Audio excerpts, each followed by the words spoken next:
Baik, selamat siang Bapak dan Ibu sekalian. Selamat datang di Bincang Akademik PPIA 8 November tahun 2023.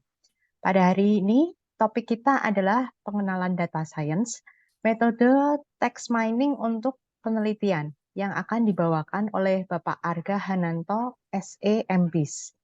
Sebelum saya perkenalkan pembicara kita, saya akan menyapa Ibu Desi terlebih dahulu. Selamat siang, Bu Desi. Nah, Selamat Ibu siang. Desi, ya, Ibu Desi Adaryani adalah Ketua Program Pasca Sarjana Ilmu Akuntansi Universitas Indonesia dan saat ini akan membagikan informasi tentang PPIA terlebih dahulu. Silakan Bu Desi. Ya, baik. Oke, selamat siang. Assalamualaikum warahmatullahi wabarakatuh. Pertama, terima kasih kepada Pak Arga, ya, dosen dari Departemen Manajemen yang berkenan untuk sharing bersama kita pada hari ini. Terima kasih Bu Titin ya sebagai moderator. Bu Titin ini mahasiswa S3 PPIA. Kemudian juga Bapak Ibu teman-teman sekalian ya, baik mahasiswa maupun mungkin juga ada yang dosen ya. Untuk kesempatan ini saya sebentar saja karena tadi ada hambatan teknis ya, jadi sebentar saja memperkenalkan PPIA, tapi mudah-mudahan tidak mengurangi minat Bapak Ibu dan teman-teman untuk tetap terhubung dengan kita ya. Jadi PPIA ini adalah program pasca sarjana ilmu akuntansi ya. Jadi kita adalah program research base. Jadi kalau S2 ada yang practical base, nah PPIA ini research base. Jadi kita sering mengadakan pertemuan-pertemuan seperti ini ya, yang fokusnya adalah tentang metode riset ataupun topik-topik riset terbaru ya, dengan mengundang baik pembicara dari luar negeri maupun dari kita sendiri ya. Misalnya ini nggak jauh-jauh ya, Pak Arga ini adalah dosen manajemen ya di Fakultas Ekonomi dan Bisnis UI. Kemudian kita tahun 2024 kebetulan akan melakukan semacam revisi kurikulum ya, update kurikulum ya, dan kita juga akan mengakomodasi topik-topik atau metode yang sedang berkembang. Mungkin nanti tentang data science ini juga akan kita upayakan masuk di kurikulum ya, baik di S2 maupun di S3 ya. Kemudian nanti Bapak Ibu teman-teman terutama yang di S2 dan S3 PPIA juga bisa mengusulkan ya kira-kira materi apa lagi yang kekinian ya supaya kita tetap bisa meneliti fenomena akuntansi ya melalui metode-metode yang berkembang maupun melalui sudut pandang yang juga terus berkembang ya. Nah, kemudian juga Bapak Ibu dan teman-teman kami harapkan bisa terhubung terus dengan PPIA ya. Kita ada di sosial media Facebook, Instagram, LinkedIn, kemudian YouTube. Oh ya, ini nanti Pak Arga mohon izin nanti rekamannya kita taruh juga di YouTube. Jadi nanti teman-teman bisa juga untuk mempelajari kembali ya, karena ini sebetulnya materinya agak teknis. Rencananya nanti untuk offline, mudah-mudahan kalau Pak Arga berkenan dan ada waktunya, nanti kita adakan yang sesi offline ya khusus untuk PPIA, mahasiswa PPIA nanti di periode writing camp bulan Januari ya. Jadi mudah-mudahan bisa hands on langsung ya. Kalau misalnya online mungkin walaupun bisa tapi mungkin secara teknisnya ada sedikit kendala ya. Jadi anggaplah ini sebagai pengantar dulu ya, sebagai pengantar data science bagaimana kita bisa lebih bervariasi ya dalam menggunakan metode supaya dapat menjawab pertanyaan penelitian ya. Baik, itu saja dari saya. Mudah-mudahan kita mendapatkan manfaat dari acara hari ini. Terima kasih. Ya. Assalamualaikum Ya, warahmatullahi wabarakatuh. Terima kasih, Bu Titin. Waalaikumsalam. Terima kasih Bu Desi informasinya.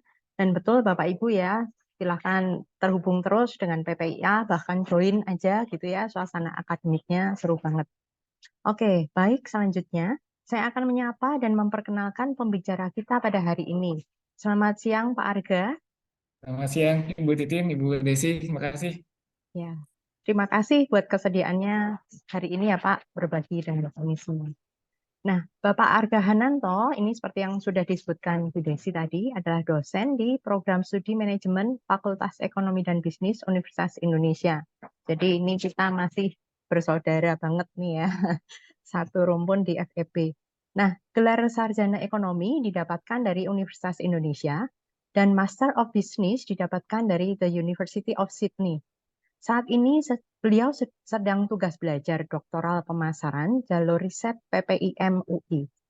Nah, research interest beliau adalah brand management, consumer behavior, dan juga dampak media sosial pada marketing. Memang jalurnya ke pemasaran ya Pak ya, mengkerucut. Nah, kemudian khusus untuk metode text mining ini yang akan dibagikan kepada kita semua pada hari ini juga merupakan interest beliau yang sudah digunakan dalam beberapa penelitian beliau yang sudah dipublikasikan. Nah, untuk memastikan saja, tadi di link yang terakhir dibagikan oleh Mas Heri itu ada download beberapa data dan juga program R ya Pak ya. Apakah Bapak Ibu semua sudah mendownloadnya supaya nanti kita bisa lancar gitu? Bisa di-download terlebih dahulu ya Bapak Ibu. Nah, kemudian untuk nanti ketika Pak Arga ini menjelaskan, Bapak Ibu juga dipersilahkan untuk langsung bertanya dengan cara raise hand ya. Kemudian nanti saya akan sebutkan nama Bapak dan Ibu supaya tertib satu persatu seperti itu. Jadi tidak perlu menunggu sampai akhir penjelasan. Oke, kemudian saya informasikan juga nanti di akhir acara ada sesi foto bersama. Jadi jangan langsung live ya Bapak dan Ibu ya. Oke, baik. Tanpa berpanjang kata lagi, kita sambut dan persilakan Bapak Arga Hananto. Silakan Bapak. Baik, terima kasih Ibu Desi dan Ibu Titin atas kesempatannya. Oke, teman-teman, selamat siang. Semoga dalam keadaan sehat walafiat dimanapun berada. Alhamdulillah siang ini saya punya kesempatan untuk sharing sedikit mengenai text mining ya. Hanya mungkin di sini saya kasih contohnya yang sederhana, artinya menggunakan data yang mungkin jauh dari akuntansi ya. Maksudnya ini saya pakai datanya biar mudah dari review film. Tapi sebetulnya metodenya sangat-sangat bisa diterapkan di hampir semua macam teks, baik teks yang sifatnya pendek ataupun yang panjang ya. Jadi metodenya sebetulnya cukup fleksibel dan bisa diterapkan pada teks apapun, sehingga yang dipelajari hari ini sebetulnya walaupun eh, materi teksnya tidak terkait dengan akuntansi atau mungkin keuangan, ini insya Allah masih bisa sangat applicable diterapkan di teks yang lebih besar. Hanya mungkin nanti adaptasinya teman-teman butuh sedikit sedikit disesuaikan di softwarenya, di scriptnya. Nah, mungkin saya kasih pembukaan sedikit, saya kasih sharing sedikit mengenai text mining. Saya sudah siapkan slide. Hangoutnya sudah ada di folder itu juga yang sudah saya berikan. Jadi di folder tersebut saya sudah siapkan sebetulnya ada hangout ini, hangout presentasi saya. Sebentar lagi saya share. Sebentar saya share dulu sebentar. Oke, sebentar saya cari Zoom-nya dulu. Oke.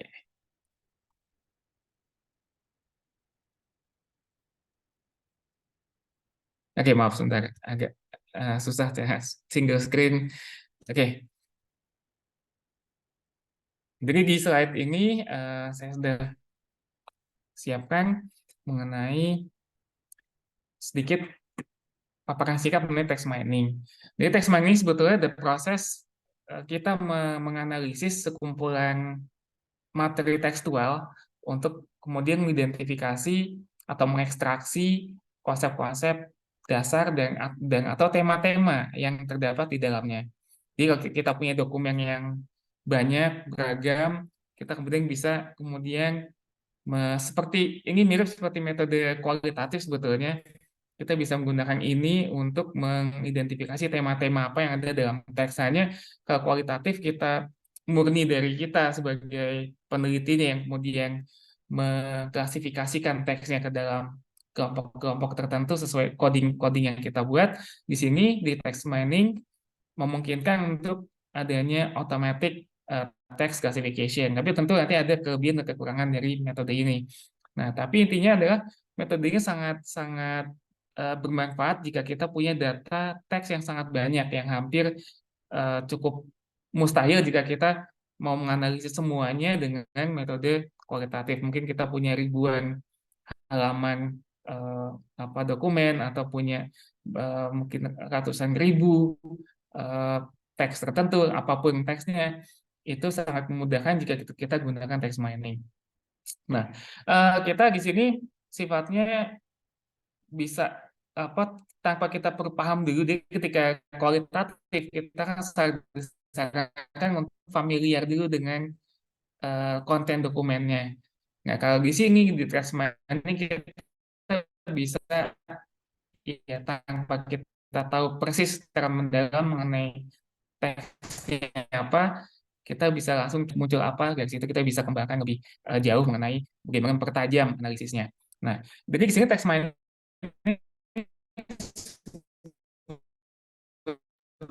Pak Arga, sebetulnya maaf sangat Pak, banyak, sangat luas. Ya, sorry. maaf Pak, Ya, Bu suaranya Titin. kadang terputus-putus. Yang Oh ya, lain mungkin sama, jaringannya iya, ya. Agak naik turun. Mohon maaf, ini ya, ruangannya kurang ideal. oke, baik, Udah membaik ya. ya sekarang membaik. Oke.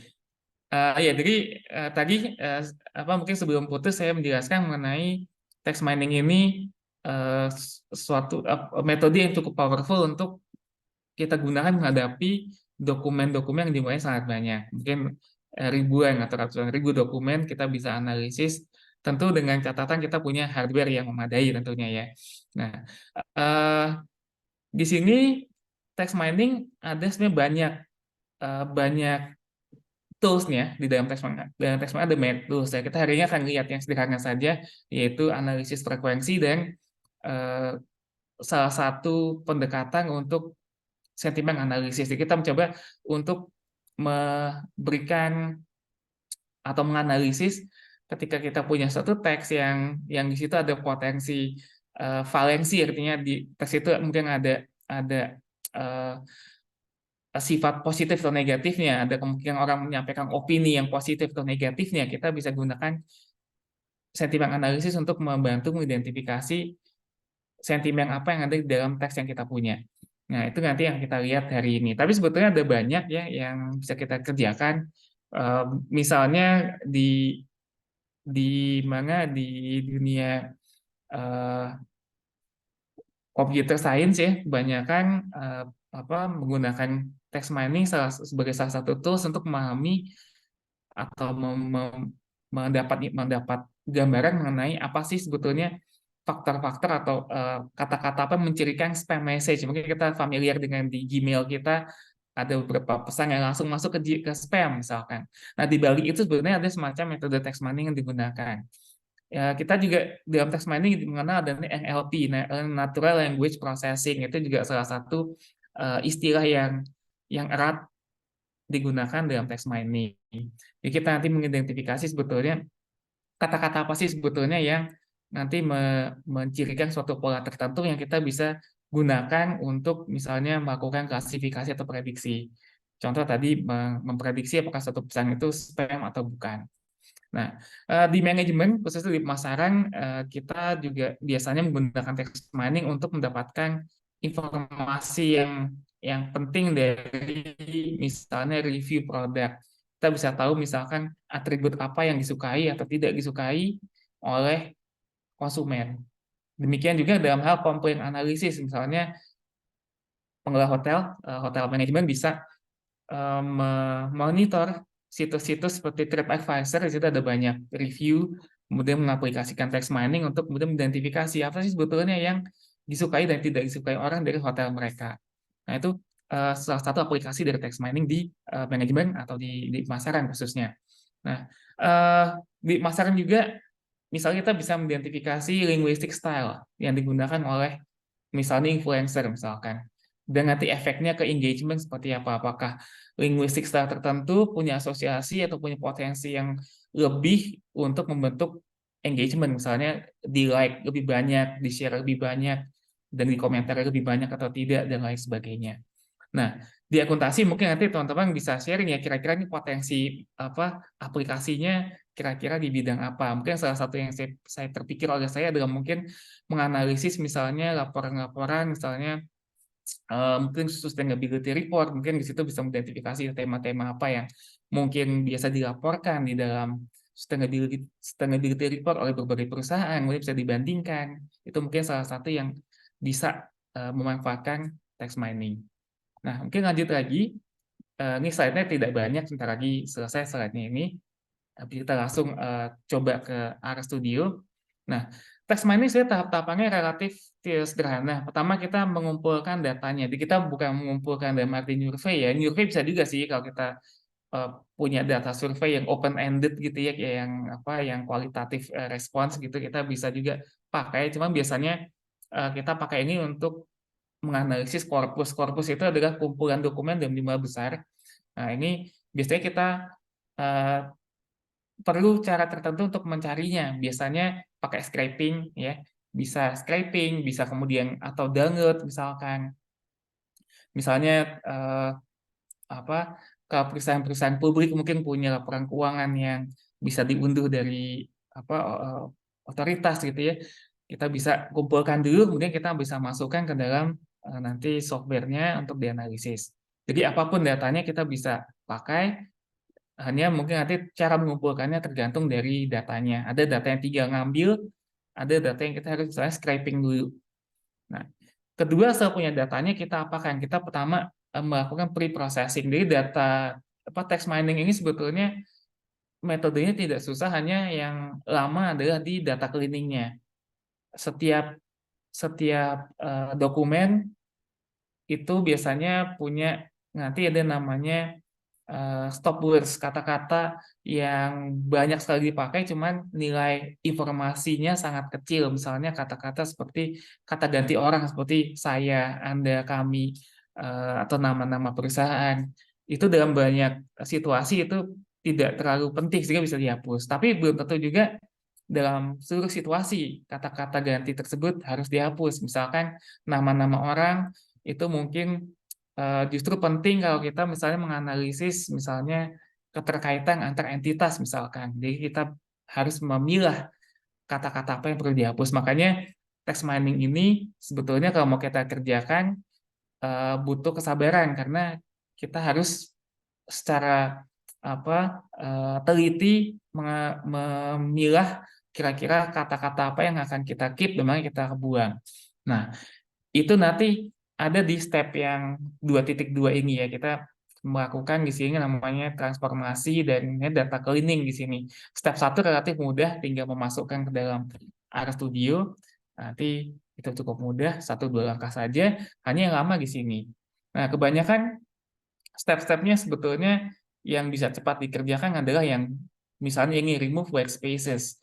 Kita misalnya biasa ngetik, kadang-kadang kebanyakan spasinya. Harusnya 1 ketuk, 2 ketuk. Atau kadang-kadang spasi vertikalnya lebih dari 1 baris misalkan. Nah, itu termasuk yang harus dibuang. Jadi itu istilahnya menghilangkan white space. Kemudian supaya seragam, kita harus menyeragamkan semua kata itu harus seragam. Kadang ada kata-kata yang menggunakan huruf kapital, ada yang tidak. Itu biasanya kalau beda tampilan akan dianggap berbeda walaupun katanya sama.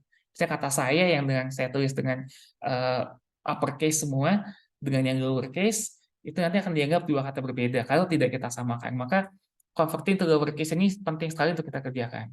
Nah, tadi 3 stop words tadi yang pernah saya jelaskan. Kemudian kalau kita menggunakan dokumen berbahasa Inggris, kadang satu kata ada banyak inflection-nya, artinya perubahan-perubahan bentuknya. Dari yang paling gampang adalah antara past tense dengan present tense dan tenses yang lain. Itu biasanya juga harus kita samakan dulu kata-katanya. Jadi apapun tenses-nya kita harus kembalikan ke akar katanya. Ada namanya stemming. Stemming itu mengembalikan betul-betul ke akar katanya, artinya membuang semua imbuhannya, tapi akibatnya katanya menjadi agak belum tentu mudah kita kenali. Nah, itu mungkin teman-teman bisa sambil googling stemming itu apa gitu, nanti bisa lebih kebayang.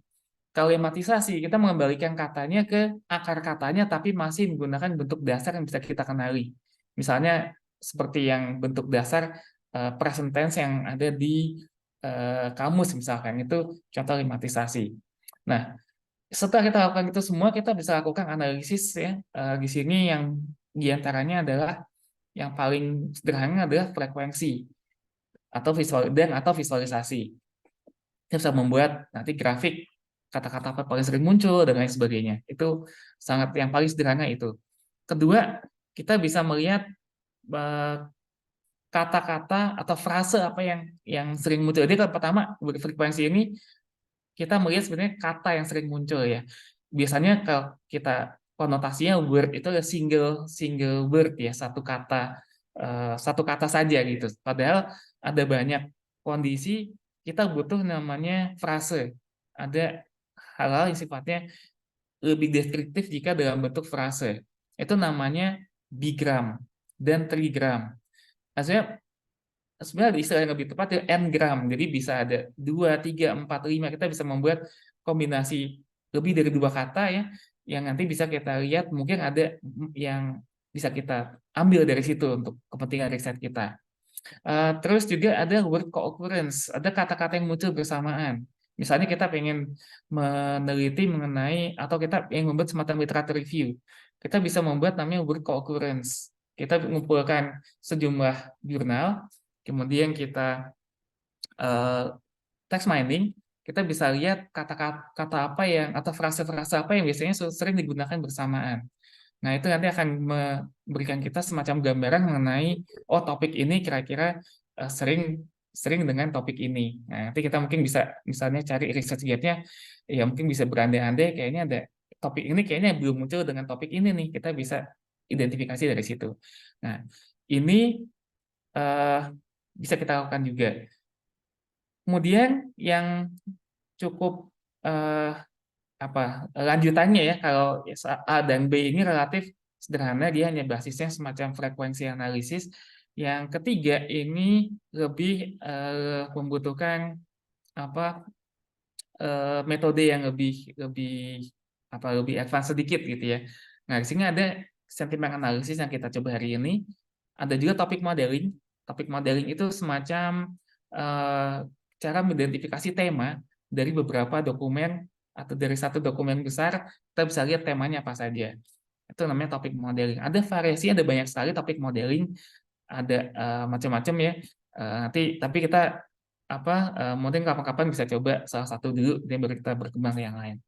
Kemudian teks juga bisa di clustering, jadi kita bisa mengcluster teks gitu ya, sama seperti kita melakukan clustering dengan data yang biasa, data-data dari survei, kita juga bisa mengcluster teks sebetulnya dengan metode yang mirip ya. Kita bisa pakai semacam metode clustering biasa untuk teks. Hanya mungkin nanti ada sedikit variasi di penggunaan distance measure-nya. Nah, biasanya kalau teks kita menggunakan salah satunya adalah cosine distance ya, cosinus distance. Jadi tidak Euclidean distance tapi cosinus distance. Tapi itu nanti tidak kita coba hari ini ya, kita coba yang sentiment analisis saja. Nah, oke, berikutnya sudah selesai, kita langsung masuk ke RStudio. Ada pertanyaan boleh sambil nunggu saya membuka RStudio.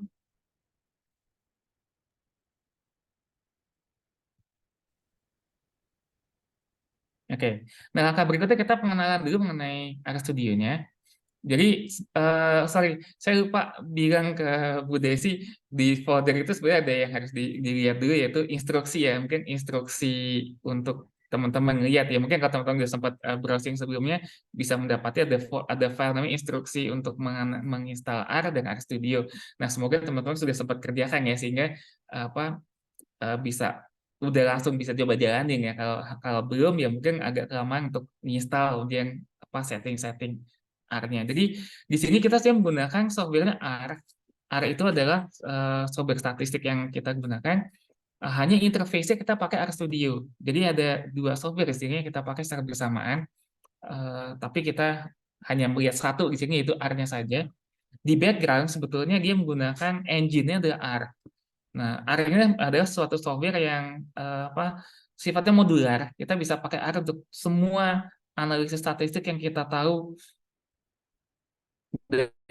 atau kita gunakan di FEB, kita bisa pakai di Pak R. Arif, Pak Arif, Regresi maaf. bisa, clustering bisa, sebut aja apa, di R ada modulnya. Jadi R ini gratis, jadi teman-teman, sering, iya, putus-putus lagi, Bu Iya, Titin, maaf tadi sambil, agak terputus. oke, sip. Iya, mungkin kendala kalau online gini ya. Jadi putus-putus, tapi kita coba. Jadi hari ini yang kita akses adalah sebenarnya kita akses oleh RStudio. Kenapa? Karena kalau teman-teman coba iseng nanti sudah menginstal R, tapi belum install RStudio, coba panggil saja R-nya. Lihat tampilannya seperti apa. Tampilannya kurang lebih seperti yang di sebelah sini. Di sebelah sini. Nah, ini tampilan beda ya kan, saya tadi sempat membuka dan menjalankan sedikit instruksinya. Ini apa nanti tampilan sebenarnya akan seperti ini. Kalau R-nya saja hanya akan ini saja, konsol saja namanya. Jadi tidak terlalu informatif. Di RStudio kita bisa lihat tampilannya cukup lengkap. Ada ketika kalian teman-teman buka di sini ada tiga window, dan ini kosong ya, yang konsolnya masih kosong ya. Jadi kalau teman-teman kosong konsolnya jangan panik. Tadi saya sudah sempat mencoba kodenya yang masih kan ada yang bermasalah. Nah, aslinya ada tiga window seperti ini. Window pertama adalah konsol, window kedua environment. Di sini ada environment, history, dan lain sebagainya. Dan keempat ini adalah multi tab yang nanti guna utamanya adalah untuk pertama plotting. Nanti ada plot yang bisa muncul di sini. Nah, mungkin teman-teman punya atau sudah terinstall di R teman-teman. Nah, jadi R ini modular. Ketika pertama menginstal, dia relatif sedikit package-nya. Kita bisa install package sesuai kebutuhan. Nah, di sini yang penting buat kita pertama setelah kita menginstal R, ada menginstal package-nya gitu ya. Tadi di instruksinya saya sudah menulis beberapa packages yang perlu diinstal. Caranya mungkin sambil saya tunjukkan lagi di sini ada tools, install packages. Tinggal ketik di sini nama packages-nya apa. Misalnya apa? Tidy misalkan. Tidy text misalkan. Sorry.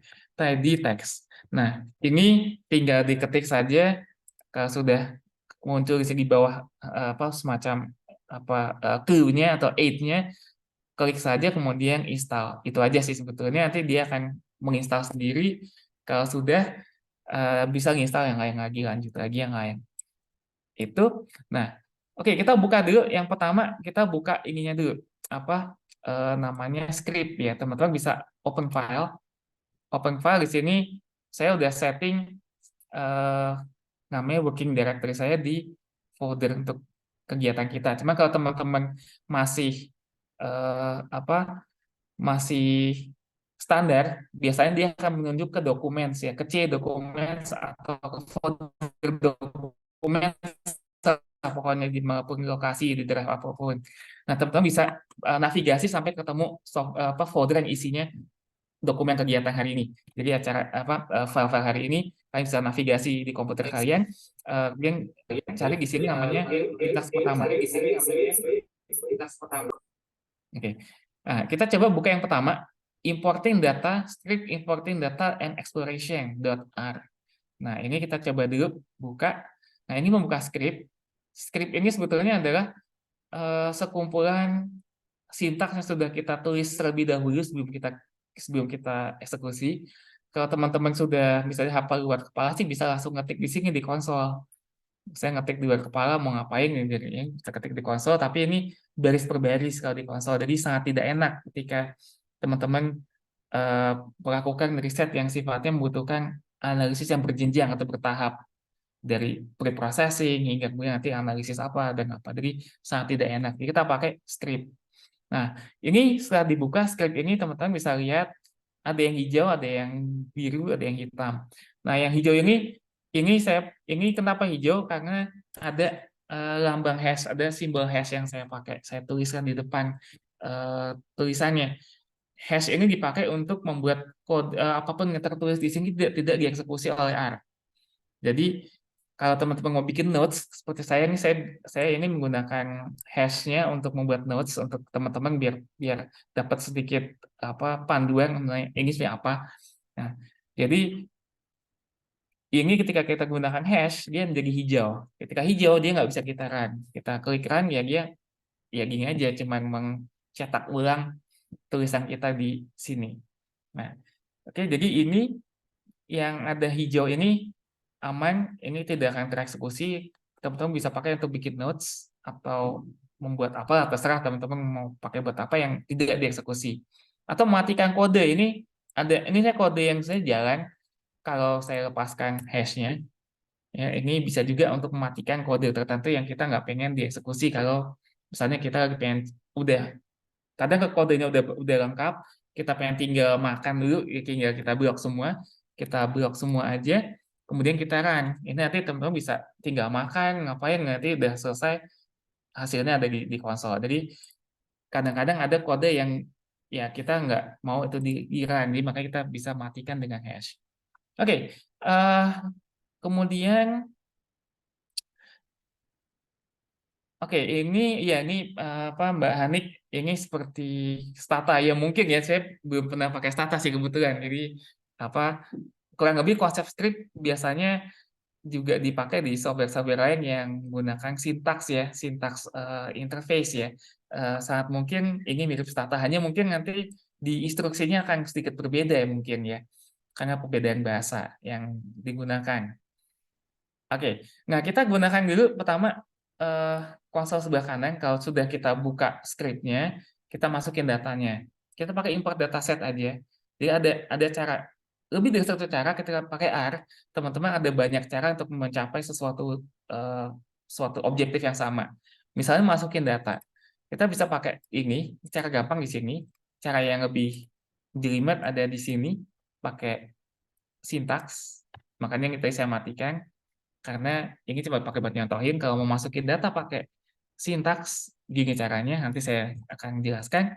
Nah, tapi langkah pertama sebelum kita memasukkan data, best practice-nya kita set working directory. Di sini ada session, set working directory. Nah, di sini teman-teman bisa set working directory ke folder yang kalian teman-teman gunakan atau lebih suka gunakan. Misalkan teman-teman mau pilih ke folder lain, misalnya ada di mana misalkan. Nah, kalian teman-teman tinggal di sini session set working directory itu choose directory, kalian tinggal pilih mau kemana gitu ya. Nah, itu kalau sudah tinggal klik open, nanti sudah dia akan pindah directory. Misalnya saya pindahin ke data. Nah, udah gitu aja. Di sini lihat ke konsol itu ada semacam laporannya ya. Kalau kita memberikan perintahnya berhasil atau tidak, nanti keluar di konsol ini. Kalau misalnya hanya seperti ini semacam di print ulang perintah kita, semacam di print di konsol, dan setelah itu hanya ada kursor kosong di bawahnya, berarti perintahnya sukses. Kalau ada tulisan merah, di bawah sini ada dua kemungkinan. Satu cuma warning, kedua ada error. Itu nanti bisa dibaca dan dilihat apa yang salah. Jadi jangan panik dulu. Nanti semuanya bisa debugging dengan relatif mudah. Nah, oke, kita masukin data dulu pakai yang tadi. Import dataset from text menggunakan readr. Yang ini saya rekomend readr. Pakai base bisa juga, cuman yang lebih enak readr karena kita di sini saya sih lebih suka readr karena lebih user friendly ya.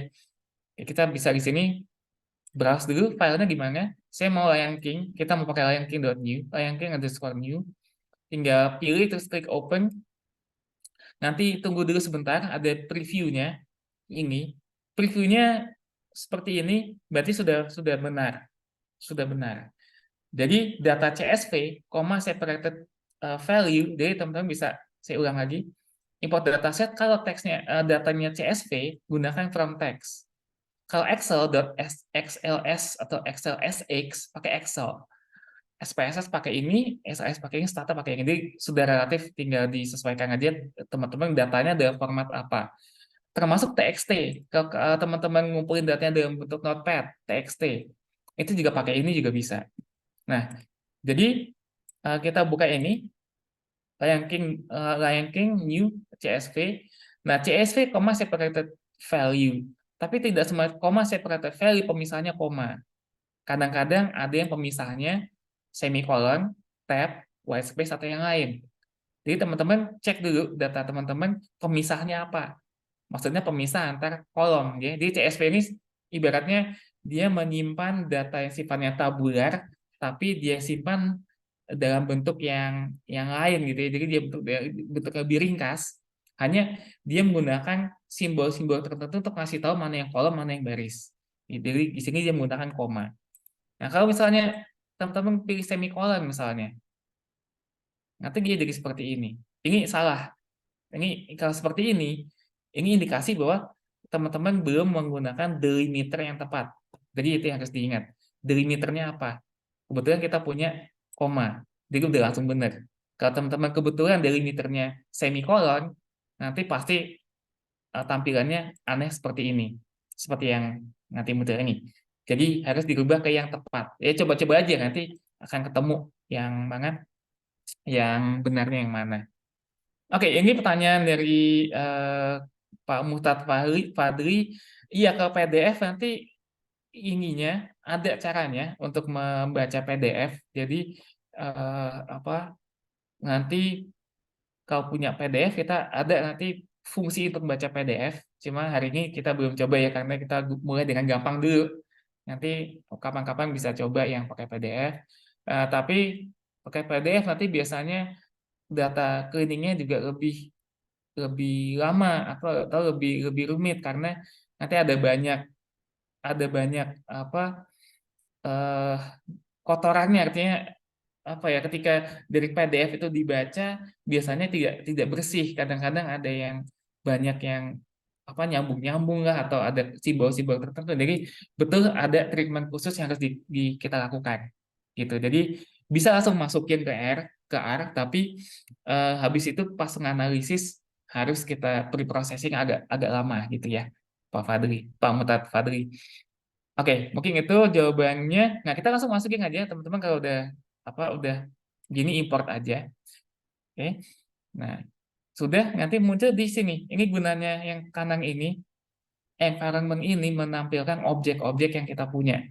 Kita masuk data atau nanti objek yang kita buat lewat kegiatan kita di R. Pokoknya nanti muncul di environment.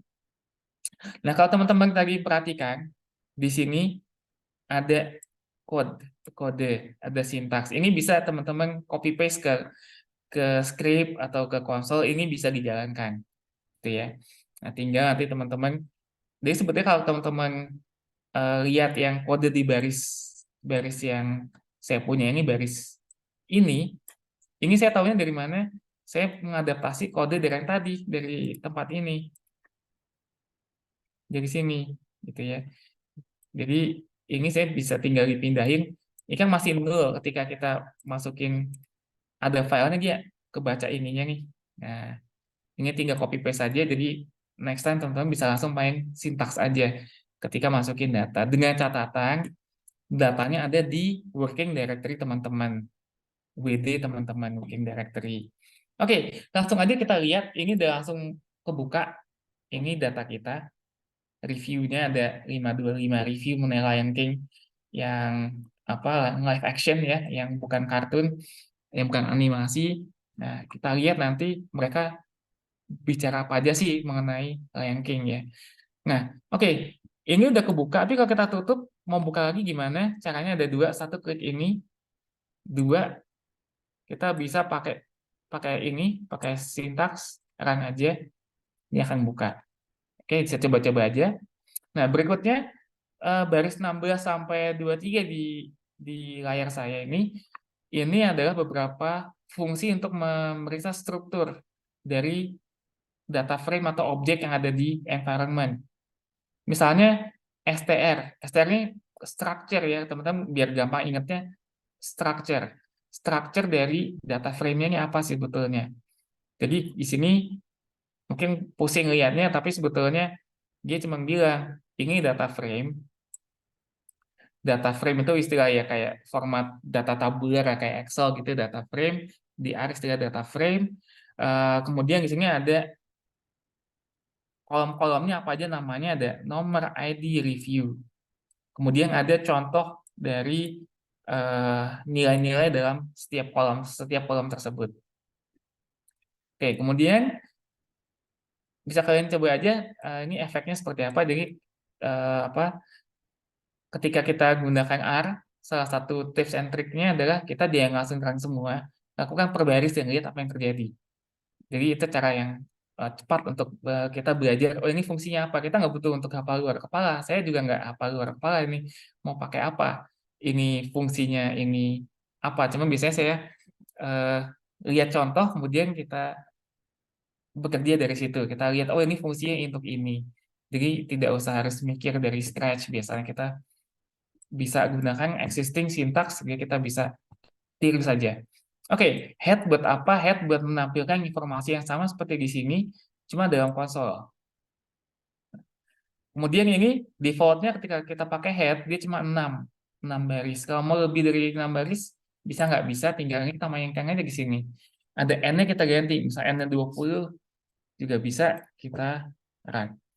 Oke, jadi cara runningnya ada dua juga. Pertama blocking dan run, atau taruh dia kursornya di sini, di ujung, di akhir perintahnya, kemudian klik run. Ya udah jalan. Oke, kemudian call names, dan kemudian call names ini menampilkan nama apa judul kolomnya ya, apa aja judul kolomnya. Ini sebenarnya nggak cuma untuk text mining, teman-teman. Kalau teman-teman mainan data survei juga bisa menggunakan perintah-perintah ini. Head, str, call name, dan lain sebagainya. Nah, yang nggak kalah penting adalah missing value. Kita sering ngadepin missing value, khususnya kalau datanya kita data sekunder. Nah, kita gunakan perintah atau fungsi is.na. Na ini not applicable ya. Ini misalnya datanya ada apa enggak. Kita ingatnya gitu aja. Is.na ini mengecek missing value. Nah, ini cuma seperti ini hasilnya. Ini apa? Ini adalah semacam dia mengindikasikan dari setiap baris, setiap kolom, mana yang missing value. Kalau missing, dia akan bilang true. Kalau false, berarti dia nggak missing. Tapi ini kan nggak informatif. Kita kadang hanya butuh, ada nggak sih missing value? Kita gunakan sum. Yang kita tumpuk ya. Saya menggunakan istilah, kita bisa menumpuk perintah. Jadi kita gunakan sum. Kita bisa menghitung NA yang ada di sini ada berapa sih. Kita langsung aja kan, nggak ada, datanya clean ya, apa udah bersih. Cuman di banyak situasi nanti kita harus cek dulu ada missing value apa enggak. Kalau ada missing value, kita hapus dulu. Nah, oke, kemudian summary. Summary ini kalau teman-teman punya data survei, dia akan menghitung nilai mean, median, dan kuartil 1, kuartil 3 dengan cukup informatif. Ini kebetulan data kita bukan data data kuantitatif, sehingga ini nggak terlalu ada maknanya ya. Dia cuma memberitahu kita ya pokoknya summary-nya ini. Nah, oke, itu pengenalannya ya mengenai basic masukin data, kemudian mengeksplor dulu mengenai data frame-nya apa. Nah, kita coba langsung masuk ke text mining. Pertama kita pakai tidy text. Teman-teman kalau sudah menginstal, jangan lupa diaktifkan. Mengaktifkan package DR dengan menggunakan perintah library tidy text, library dplyr, library tidyr. Nah, kita pakai 3 ini, kita blok aja semua run sekaligus. Nah, ini 3-tiganya yang kita pakai. Nah, pertama, step 1, namanya tokenisasi. Tokenisasi itu kita, tadi kalau lihat yang di sini, teman-teman, atau lihat di sini deh, ini adalah satu dokumen yang isinya mungkin beberapa kalimat. Nah, text mining dia berbasis dari salah satu pendekatan text mining adalah back of words. Back of words itu artinya teksnya kita copotin dulu kalimat-kalimatnya, kita lepas dari kalimatnya, kita ngitung katanya aja. Jadi itu fungsinya tokenisasi. Kita memecah teks dari satu dokumen menjadi kata. Satuannya bisa kata, frase, atau kalimat, tergantung kita pesannya apa. Nah, kita pakai perintahnya di sini unNest tokens. Ini dari tidy ya. Dari tidy ini perintah unNest tokens. Nah, di sini teman-teman bisa lihat ini tidy ini punya namanya pipe operation. Jadi salah satu ciri khas dari tidy first ini dari tidy first ini sekumpulan packages yang menggunakan pendekatan tidy ya. Tidy ini salah satu yang membuat adalah Wickham, Hadley Wickham, dan teman-temannya. Dia membuat semacam kumpulan packages yang menggunakan nama mereka sebut tidy first. Nah, di sini salah satu ciri khasnya adalah menggunakan pipe operation. Nah, pipe operation ini sebetulnya eh, logis. Kalau teman-teman lihat di sini, saya coba interpretasi ini ya biar teman-teman paham. Ini pertama kita mau membuat objek nama tidy underscore ref. Ini namanya bebas. Ini bukan fungsi, ini nama bebas. Mau ganti apa ya? Terserah teman-teman. Ganti aja yang teman-teman suka boleh. Cuman jangan lupa di bawahnya sesuaikan. Nah, kita menggunakan membentuk tadi ref dari file ranking new yang kita punya di sini. Ranking new-nya kita apakan? Kita suruh unnext tokens menjadi kata single word, jadi satuan kata dari kolom review. Kalau teman-teman ingat di sini ada kolom namanya review. Nah, jadi yang diisi di sini adalah review. Ini kolom yang ada teksnya. Kalau teman-teman nanti punya data, di sini tulisannya bukan review tapi teks. Berarti di sini tulisannya teks, ganti teks gitu ya. Ini ganti situ. Kalau ini tadi kita pakai untuk memesan mau dipecah dari apa nih, kata, frase atau kalimat. Kita pakai di sini word aja untuk yang kali ini. Oke, jadi ini kita coba run. Nah, kalau teman-teman nanti ada masalah, biasanya karena belum memuat salah satu dari ini. Jadi si pipe operation ini, dia berasal dari package dplyr ini di player. Jadi kalau teman-teman belum memuat ini, dia nggak akan jalan si pipe-nya ini. Nah, jadi fungsi ini sebetulnya cukup logis. Ini kalau teman-teman nggak mau menyimpan, ingat tadi ref-nya kita ibaratnya menyimpan proses ini ke dalam objek baru yang nanti ada di sini. Nah, kalau teman-teman nggak mau nyimpan, bisa dihapus aja. Nah, dihapus aja terus di run. Nanti hasilnya ini. Tokenisasi hasilnya seperti ini. Ada word, boring, shame, on. Di sini kalau teman-teman ingat lagi, ini semua adalah berasal dari review 1 nih. Review 1 dia pecah jadi masing-masing satu baris satu kata. Gitu ya. Nah, cuman kita biasanya butuh outputnya kita buat proses berikutnya. Jadi makanya kita simpan di objek namanya tadi underscore ref. Kemudian ini fungsinya sama dengan kita bikin persamaan y sama dengan x1 sama x2 gitu ya. Nah, ini fungsinya sebenarnya sama dengan. Jadi berarti kita kayak bikin rumus lah. Tadi ref sama dengan, nah ini adalah apa fungsinya gitu ya. Nah, ini saya bisa ganti sama dengan, bisa ini jalan juga. Cuman recommended best practice-nya kita pakai yang tanda lebih kecil dan strip untuk mengindikasikan apa tanda sama dengan tadi gitu ya. Oke. Ini tokenisasi hasilnya seperti ini. Nah, tadi saya sudah mendengar stop words. Stop words itu apa? Kata-kata yang tadi banyak banget muncul tapi tidak informatif. Misalnya kata saya, Anda, kamu gitu ya. Itu harus dibuang. Kita bisa bikin sendiri atau kita bisa pakai yang sudah disediakan. Kita pakai yang sudah disediakan saja sama tidy. Kita panggil pakai data, fungsi data stop words. Kita panggil ini, lihat muncul di kanan ada stop words. Nah, tapi ini masih 0B. Berarti gagal? Enggak. Kita harus pancing dengan memanggil stop words-nya dan mengetik ya. Nah, satu lagi mungkin yang perlu saya ceritakan, di R ini, kita bikin objek. Kalau kita bikin objek kayak ini, kita mungkin bingung outputnya kemana. Kita pengen ada hasil di bawah di konsol. Cuma kok nggak muncul. Nah, kalau mau muncul, kita harus panggil dengan cara kita blok dan kita run, tapi hanya namanya saja. Atau teman-teman bisa ngetik di sini, tidy ref. Jadi nama objek di sini bisa diketik ya teman-teman. Diketik di konsol atau di highlight di mana di script, nanti akan muncul di konsol hasilnya. Bisa juga teman-teman ketik aja tidy ref di sini, gitu ya. Nanti tinggal di run. Itu sedikit tips and trick yang nanti bisa berguna ketika teman-teman udah mainan ini untuk menganalisis data. Nah, oke, stop words sudah termuat, kemudian apa ini contoh Stopbirds. Jadi ada namanya Smart.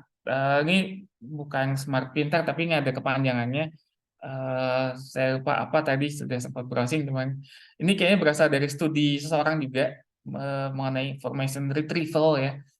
Ya, jadi text mining adalah salah satu topik dalam information retrieval di computer science ya, mungkin kalau saya nggak salah. Jadi dia sudah ada mengumpulkan Stopbirds. Nah, ini kita pakai saja. Walaupun tadi saya memberikan sedikit peringatan bahwa tidak semua Stopbirds ini tidak penting. Ada kalanya kita butuh kata-kata yang masuk di sini, tapi kita butuh. Nah, kita harus nanti mencoba memilah gitu ya, memilah. Nah, ini kalau udah muncul di sini, saya kasih satu lagi tips and trick lagi. Ini bisa disimpan ke CSV. Kita buka di Excel. Caranya gimana? Tinggal pakai perintah write.csv. Di bawah juga ada sih kalau teman scrolling ya. Nah, saya pengen nunjukin aja. Kalau nanti kita pengen mengedit Stopbirds list ini, caranya gimana? Pertama kita simpan ke CSV dulu. Jadi pakai perintah ini write.csv, kemudian ketik di sini nama objeknya stop_birds. Kemudian dia ketik file sama dengan stopbirds misalnya .csv. Nanti udah kalian run, nanti kalau dicek di working directory teman-teman ada file namanya stopbirds.csv. Nah, tinggal kita edit di Excel, terus kita masukin lagi pakai ini yang tadi kita masukin data tadi. Udah, kita bisa punya Stopbirds yang custom yang kita edit sendiri dari Stopbirds yang existing. Oke, tapi untuk hari ini kita pakai yang existing aja ya teman-teman. Nah, kita mau ngapus Stopbirds dari data kita, dari hasil tokenisasi kita. Kita pakai anti join. Anti join ini ibaratnya kalau nemu kata-kata yang ada dalam tabel Stopbirds di data kita, tolong dibuang, dihapus. Itu fungsi anti join seperti itu. Nah, jadi kita pakai anti join. Nah, ini sama juga kayak tadi, kita bikin objek namanya tidyRef no Stopbirds yang kita buat dari ini inputnya tidyRef. tidyRef ingat tadi, tidyRef ini adalah tokenisasi yang kita bikin di atas. Kalau teman-teman nggak suka namanya, ganti aja boleh ya. Ganti aja sesuka teman-teman. Yang penting konsisten. Di sini namanya apa, di sini namanya apa. Harus sama. Oke. Nah, oke, kita bikin. Nah, nanti kita ada objek baru nih, tidyRef sama tidyRef no Stopbirds. Bisa lihat di sini di konsol, ada perbedaan angka. Yang pertama 57.600 observasi, yang kedua 21.074 observasi. Jadi jumlah katanya berkurang drastis tinggal sepertiganya. Jadi ada sepertiga, sekitar 2/3 dari ini dianggap Stopbirds berdasarkan data Stopbirds yang kita pakai. Oke, kalau mau membuktikan jadi hilang berapa sih sebetulnya atau bedanya berapa sih sebetulnya, kita bisa minta CR menghitung. Kita pakai fungsinya count. Jadi kita pengen bikin di sini objek namanya word_count ini inputnya tidyRef, kita hitung jumlah katanya, kemudian kita pengen semacam kita sortir secara descending ya, dari besar ke kecil. Nah, kita pakai sort sama dengan true. Kalau teman-teman iseng mau false, boleh cobain aja. Nah, nanti hasilnya bisa lihat gitu ya. Nanti beda hasilnya. Ya, jadi tapi yang kita butuh yang true ya, teman-teman. Jadi jangan lupa dibalikin kalau mau iseng-iseng. Jadi ini teman-teman saya sangat mendorong teman-teman iseng-iseng. Ganti aja apa yang saya tulis di sini dengan kalau misalnya true, berarti kebalikannya false soalnya. Atau nanti kalau yang lain ganti-ganti aja kayak namanya kalian ganti ya. Itu bisa sangat-sangat membantu untuk belajar mengenai R. Gitu kita tahu ini dari error, berarti kita tahu errornya karena itu. Yaitu salah satu pendekatan yang saya pakai ya untuk belajar ini sebetulnya. Oke, kita bikin nanti kita pengen lihat selisihnya kan, kita pengen lihat bedanya apa sih.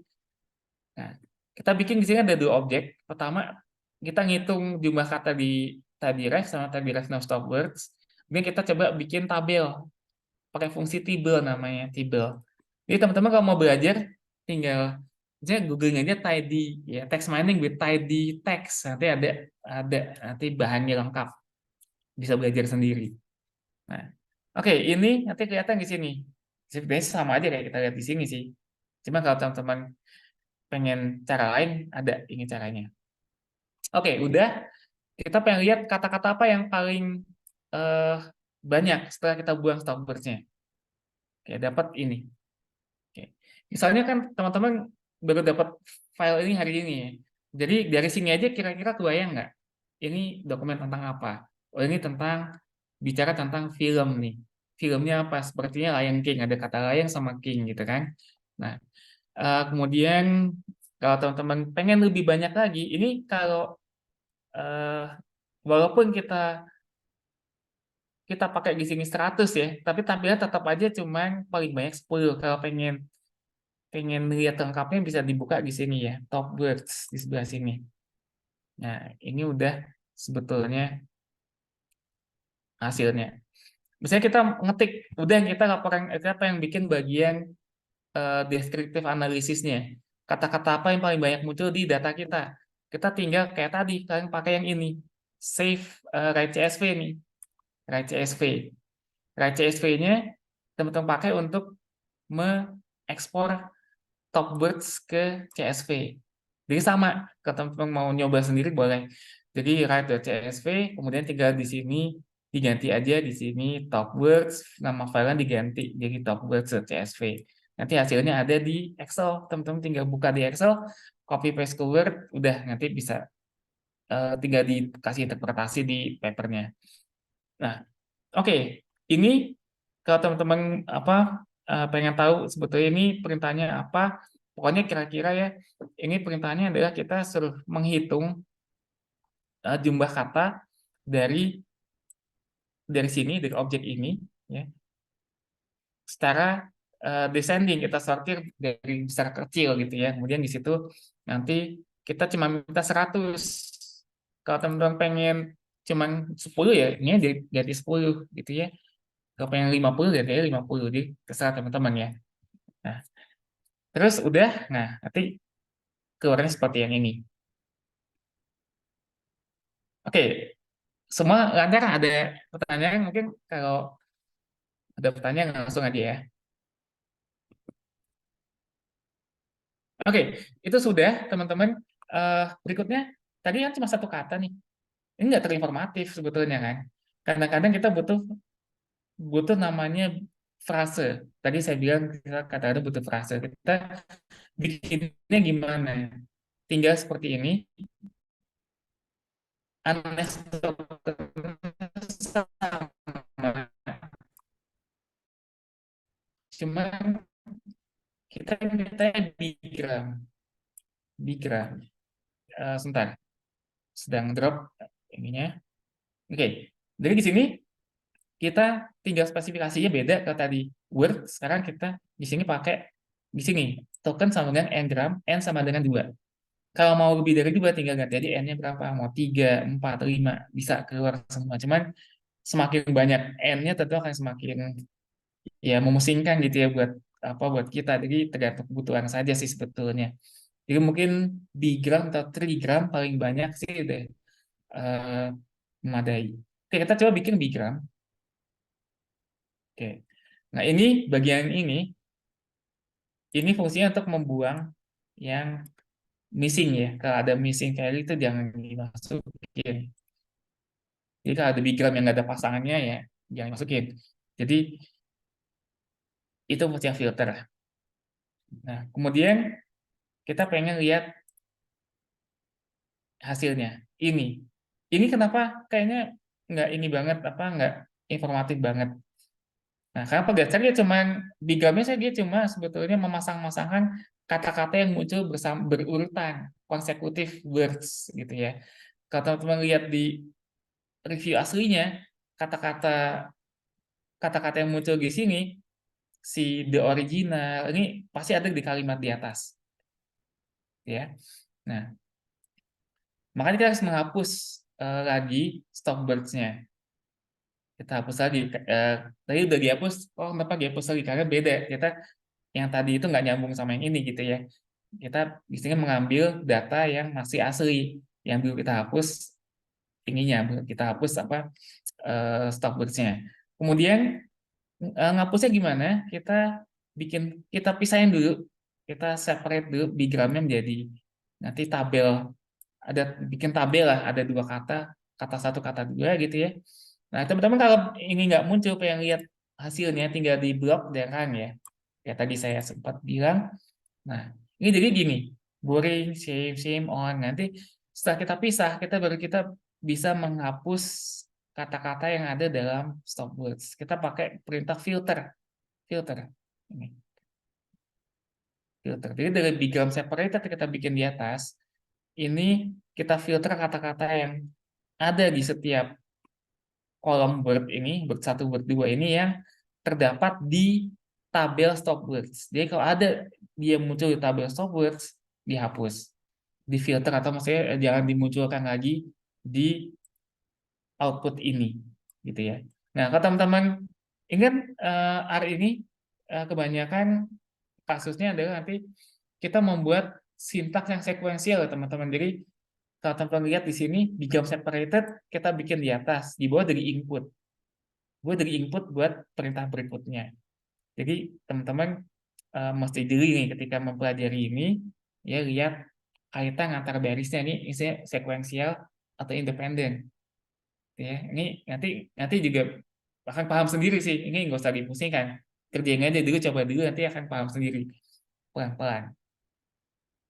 Oke, kemudian ini sudah kita filter.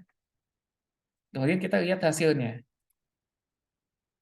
Oke, ini sudah lebih informatif dibanding tadi karena si stop box sudah dibuat.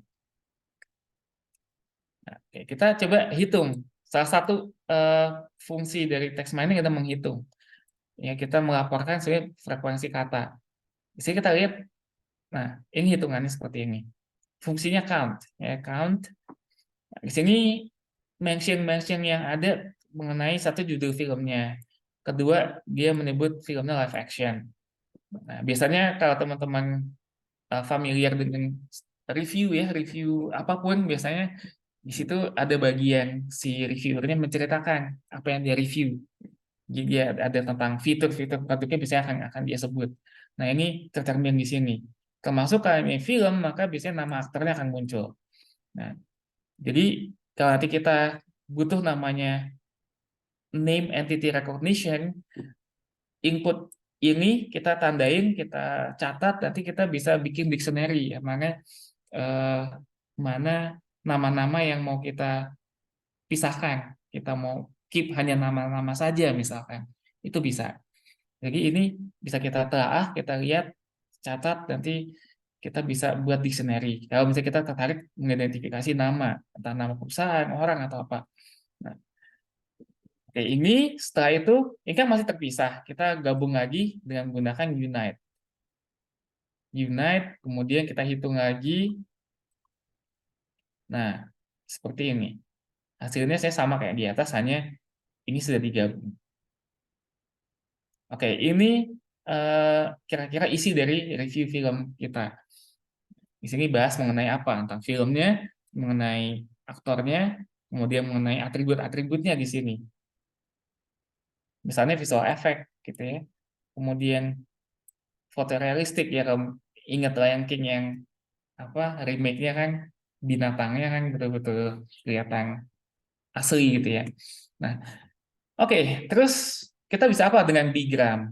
Tadi kan ini kayak random banget nih, ada Lion King, live action. Misalnya kita ada kepikiran kata kunci tertentu, misalnya ini contoh. Contoh misalnya kalau film, biasanya kita pengen lihat apa sih yang negatif misalnya. Nah, negatif itu biasanya kita biasanya akan menulis apa?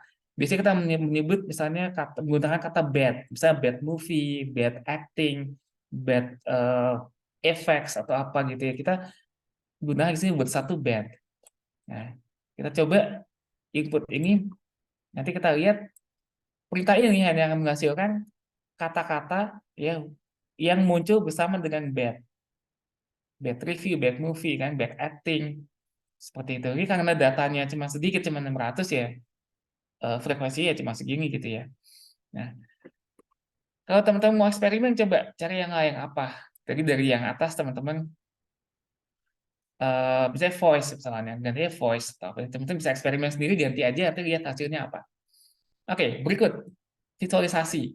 Ini salah satu output yang bisa kita hasilkan juga bikin grafik ya, bikin visualisasi. Package-nya namanya ggplot2 sama di sini ggplot2 banyak Teams-nya. Kita bisa aktifkan dengan menggunakan package ggteams. ggteams.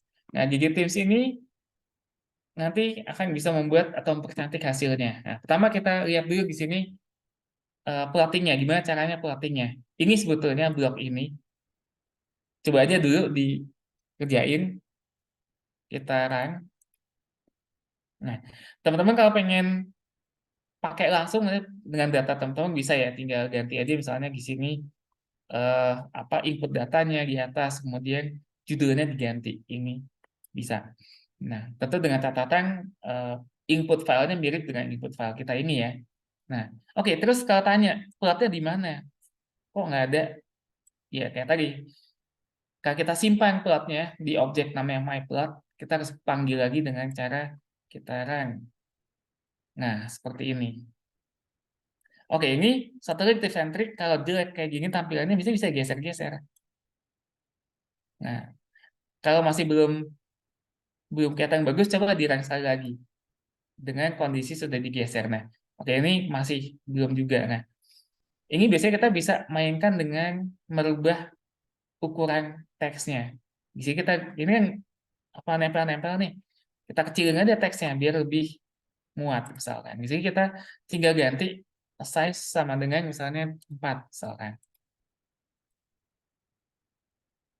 Nah, kecil banget, tapi nggak nempel kan. Oke, berarti kita cari komprominya berapa? Mungkin 5.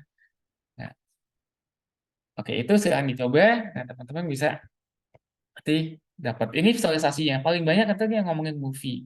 Ya iyalah tentang, ini kan apa review film, pasti ada kata movie di situ. Nah, jadi apa text mining ini nanti nggak coba berhenti di sini, analisis kita mungkin kita harus balik lagi merevisi stok search kita. Kita mungkin oke karena ini pasti tentang review film ya kata movie pasti nggak penting lah kita hapus misalkan itu bisa saja tergantung pertimbangan peneliti gitu ya. Oke, kemudian berikutnya ini cuma visualisasi biar lebih bagus kita pakai palette ya. Ada namanya color palette. Sorry, ini saya matikan nih maaf. Ini timnya ini tim economist wide. Ini tim economist wide teman-teman namanya.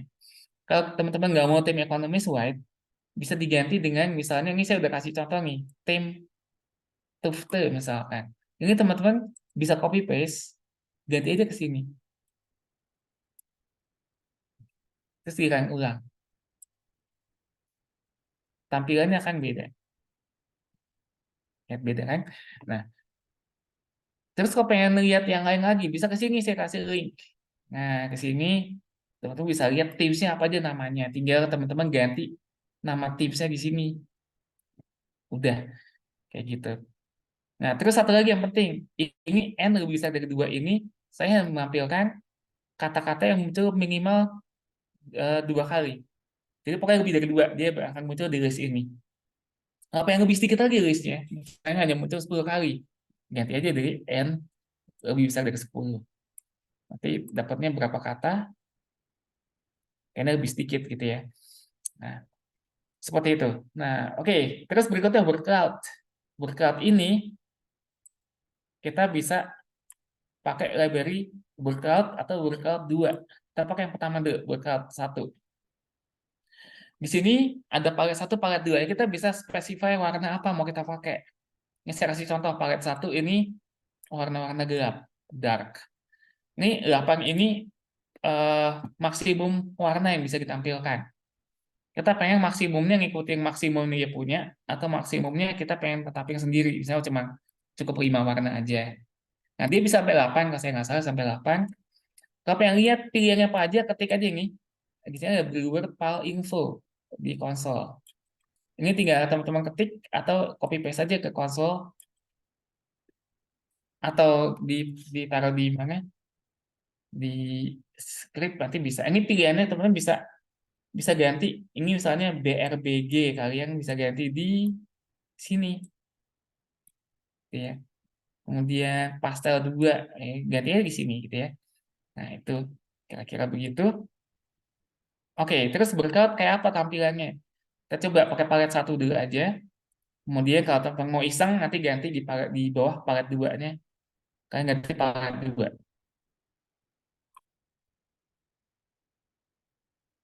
Nih. Nah, seperti ini.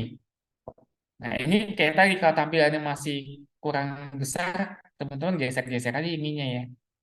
Kemudian dirun ulang lagi dia nggak apa-apa. Sorry, sambungannya drop sebentar.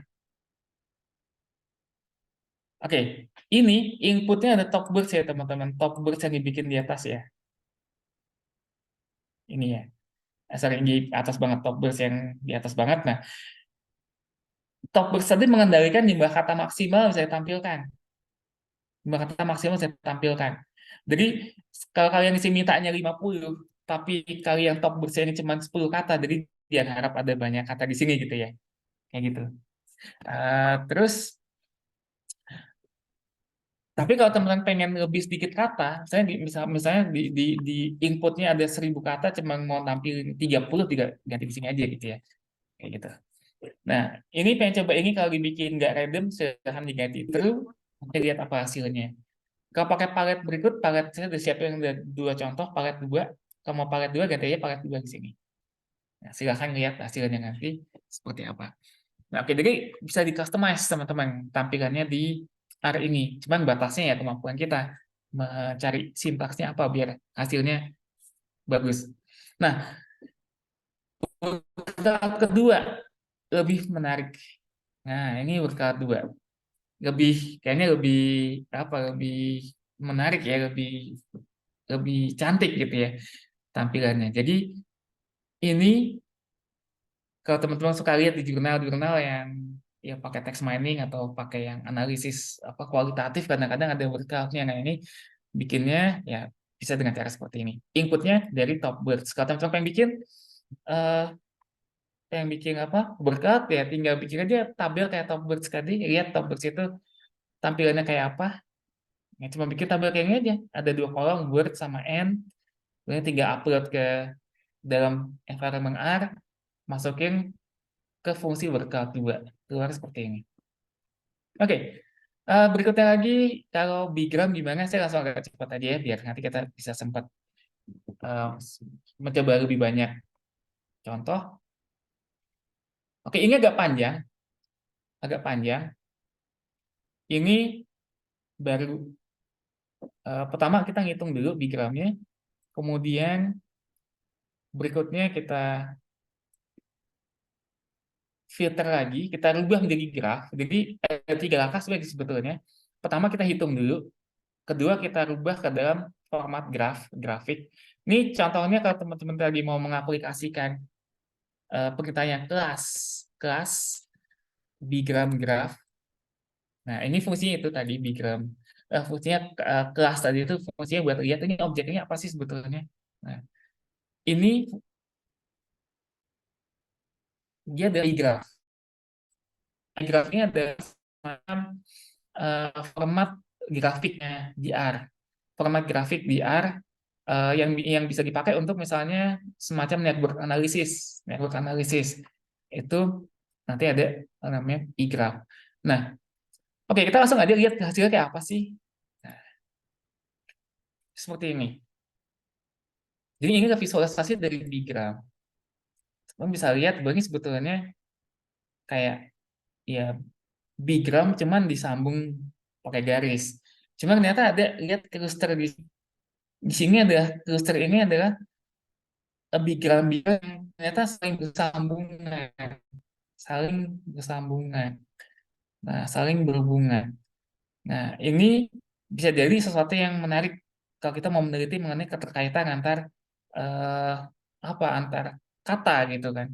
Kata ini bisa apa aja, bisa antar orang atau apa topik misalkan. Nah, seperti itu. Jadi ini fungsi ini ya ini manfaatnya kita bisa lihat ternyata antar kata. Oke, ini contoh berikutnya cuman membuat gambar lebih bagus.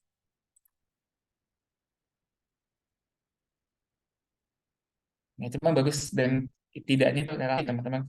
Kalau saya sih lebih suka yang di atas karena lebih lebih tampilan lebih enak.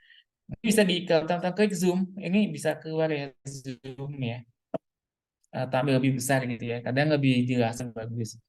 Nah, kalau mau dimasukkan ke paper, tinggal ke export, save as image, save as PDF, atau copy to clipboard dan langsung dibuang ke Word ya. Kita langsung taruh di paper kita, itu juga bisa.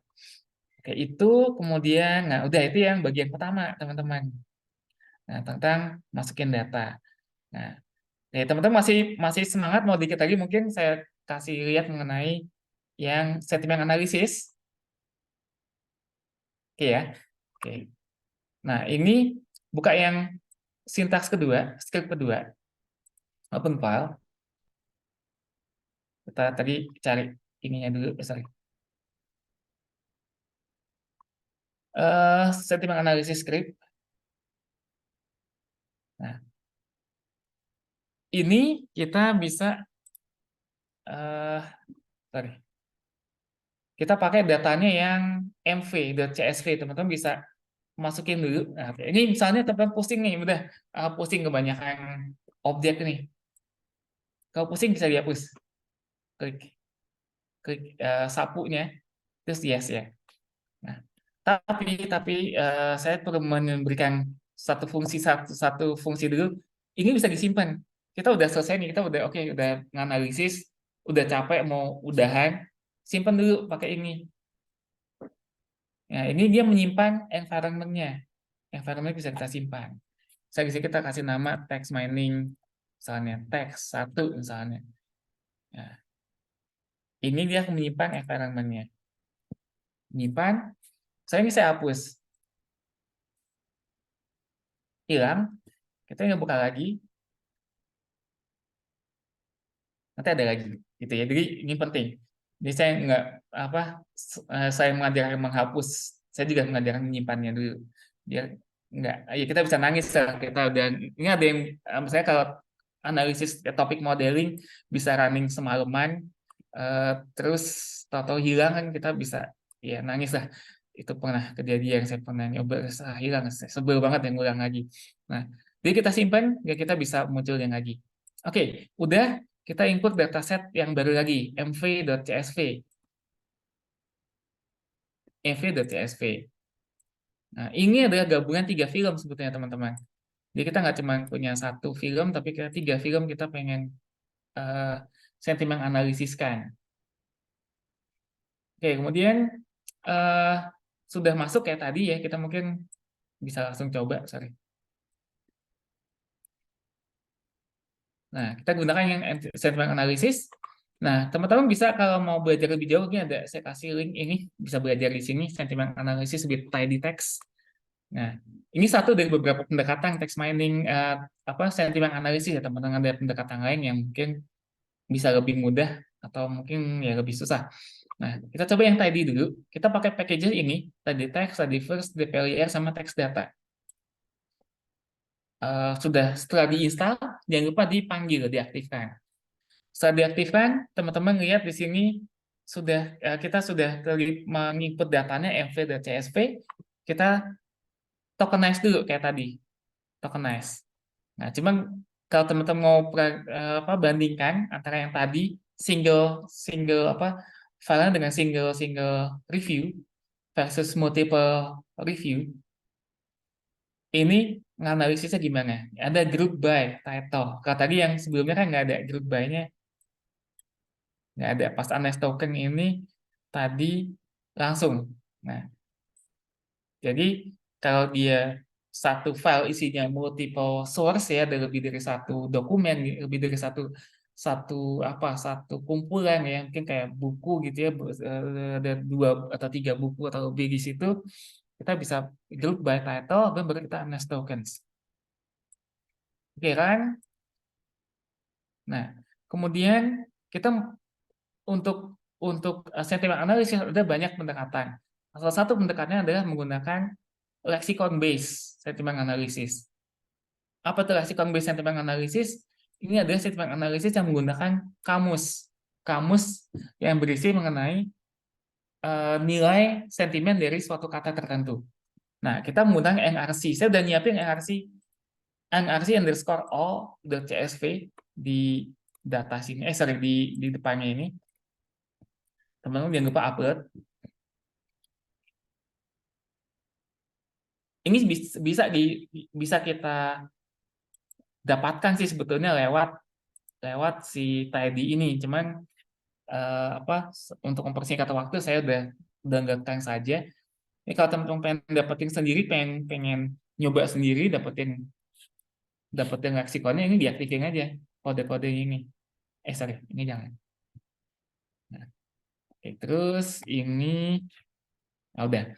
Ini cara ngedapetinnya pakai get sentiments. Cuman untuk persingkat waktu saya nggak gunakan yang itu, tapi kita pakai yang sudah saya downloadkan saja. Nah, kita upload NRCO, kita lihat leksikon itu kayak apa sih, kayak gini. Cuma ada kata, terus di kanannya ada sentimennya apa. Nah, jadi ini panjang, ada ribuan kata. Oke, kemudian kita coba lakukan sentimen analisis. Tapi sebelumnya kita lihat dulu, di sini teman-teman lihat ada kategori sentimen. Ada trust, fear, negatif, positif, sadness, segala macam. Ini kita bisa panggil, misalnya pengen tahu nih kata-kata positif apa aja, bikin kayak gini. Negatif kayak apa? Bikin kayak gini. Gitu ya. Nah, teman-teman coba rang semua, nanti bisa dicermati, kalian bisa cermati masing-masing tipe sentimen kayak apa. Oke, sudah. Kemudian misalkan kita pengen lihat dulu nih, kita belum sentimen analisis nih di bagian sini. Kita pengen tahu dulu kata-kata positif apa yang terkait dengan film, misalnya yang pertama Captain Marvel misalkan. Nah, kita pakai namanya fungsi inner join. Inner join ini dia cuma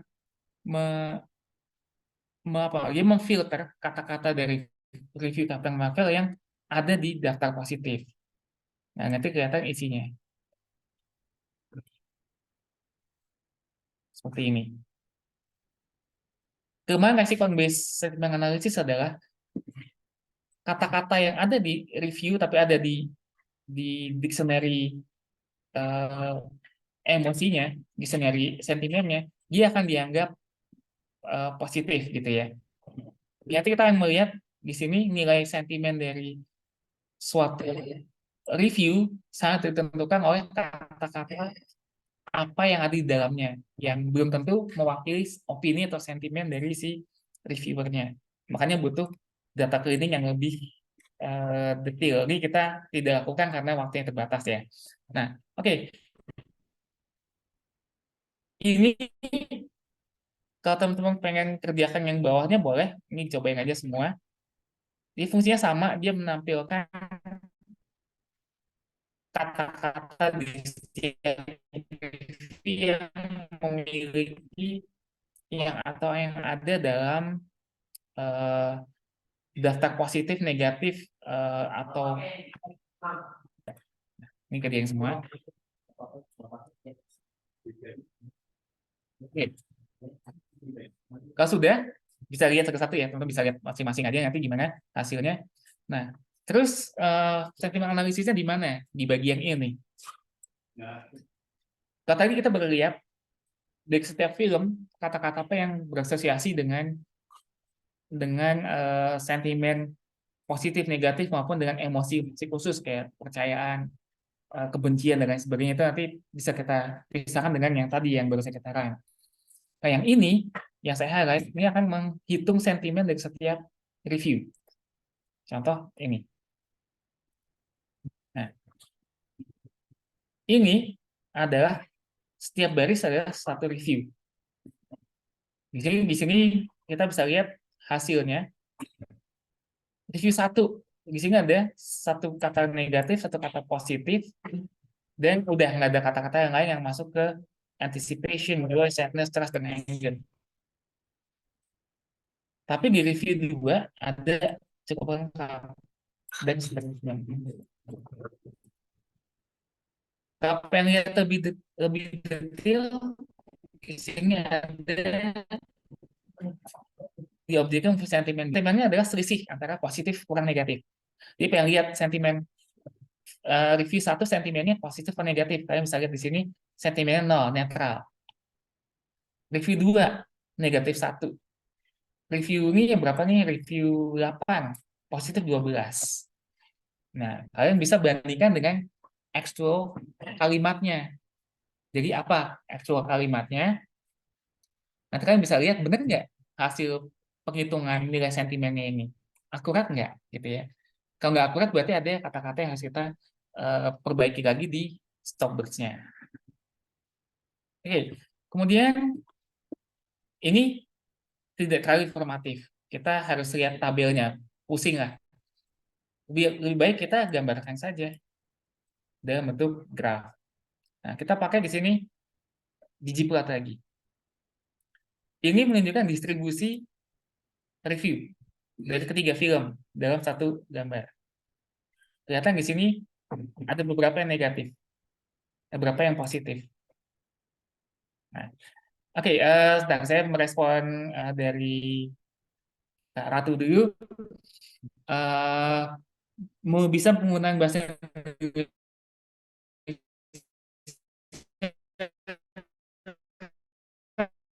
bisa, perlunya atau kalau mau hasil yang terbaik, iya sendiri dulu, ya sesuai dengan yang data kita. Tapi kalau mau pakai dictionary buatan orang lain, itu bisa juga. Jadi kita tinggal nyari ada orang lain nggak yang sudah pernah membuat dictionary sentimen bahasa Indonesia. Ada di belakangnya ada yang sudah pernah membuat. Di Google aja ada apa sentimen analisis bahasa Indonesia ada, nanti dia share juga tuh dictionary-nya. Kemudian CMRC ini juga ada versi bahasa Indonesianya, tapi berdasarkan terjemahan. Jadi dia menggunakan terjemahan dari NRC bahasa Inggris ini ke bahasa Indonesia. Itu nanti ada kelemahannya, tapi daripada nggak ada, bisa kita pakai. Gitu.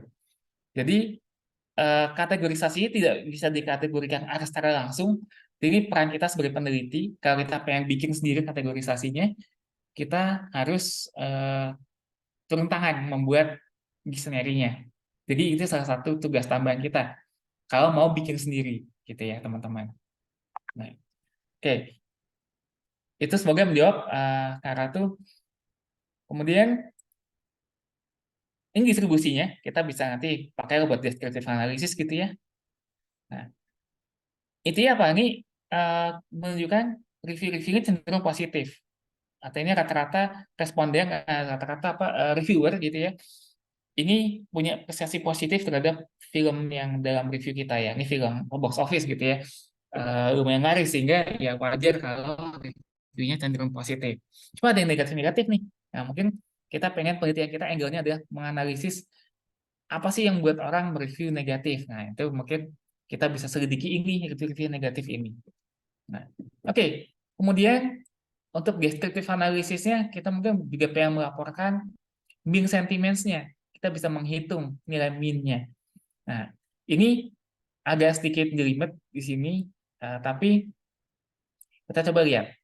Pertama, kita harus di sini mengcopy dulu. Jadi kalau teman-teman lihat yang ini saya cuma mengcopy dari movie sentiment 2 ini, kita menduplikasi menjadi objek lain yang isinya sama, cuma namanya all sentiment.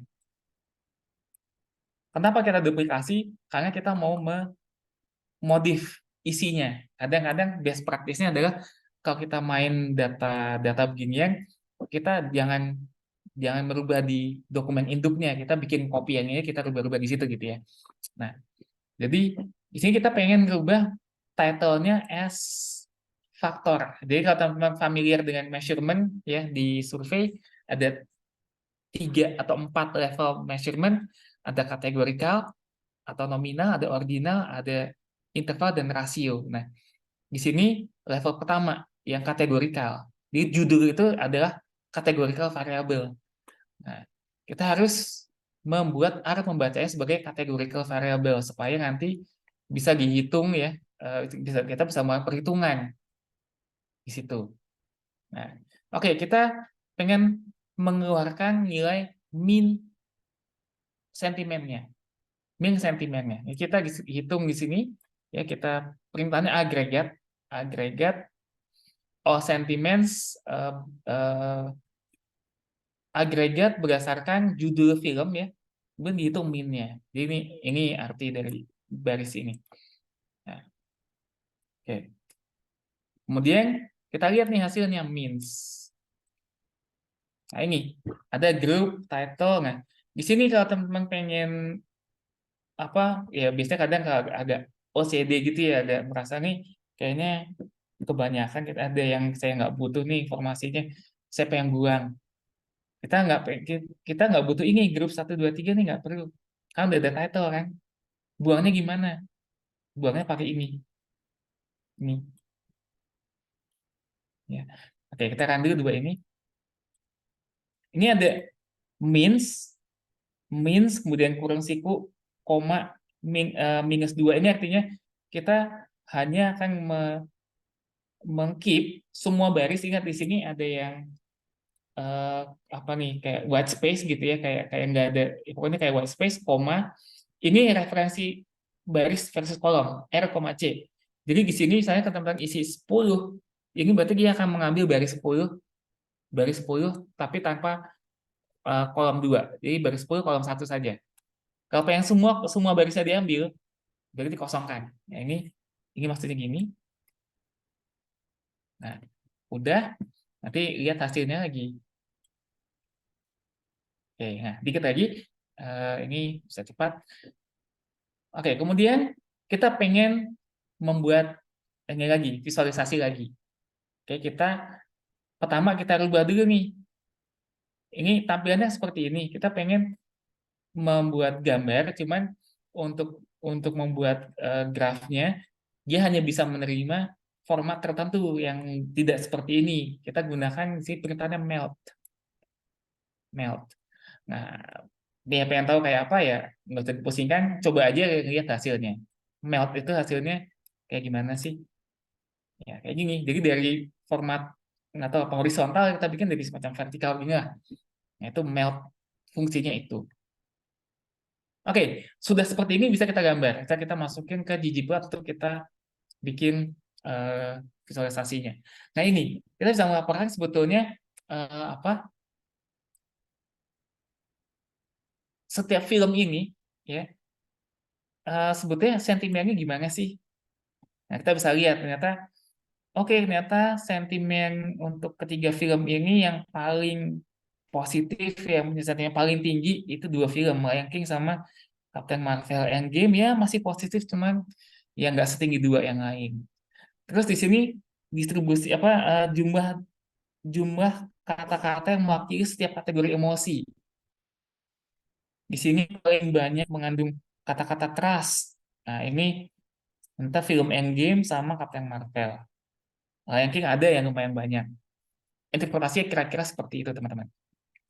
Nah, oke, jadi dari situ kita nanti bisa kembangkan lebih jauh. Ya, kita nanti bisa ke bawah ini melakukan review berdasarkan sentimennya. Tapi nanti kalau nanti kita coba ya. Kita kerjakan ini dulu. Kita memisahkan data frame berdasarkan movie title. Ini kayaknya kepakainya untuk sintaks 3, sintaks yang ketiga. Jadi dirang aja dulu. Ini mungkin belum kelihatan relevansinya. Cuma di sini kita buat data frame yang terpisah. Ini kan masih data frame-nya masih 3 film tergabung dari satu. Kita pengen dipisah-pisah jadi satu film, satu data frame.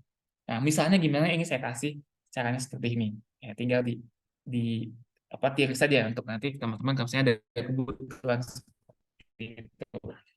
Oke. Terus berikutnya kita pengen lihat film apa yang punya sentimen yang paling positif atau paling negatif misalkan. Nah, kita bisa menghitung di sini. Nah, ini pakai perintahnya saya sum.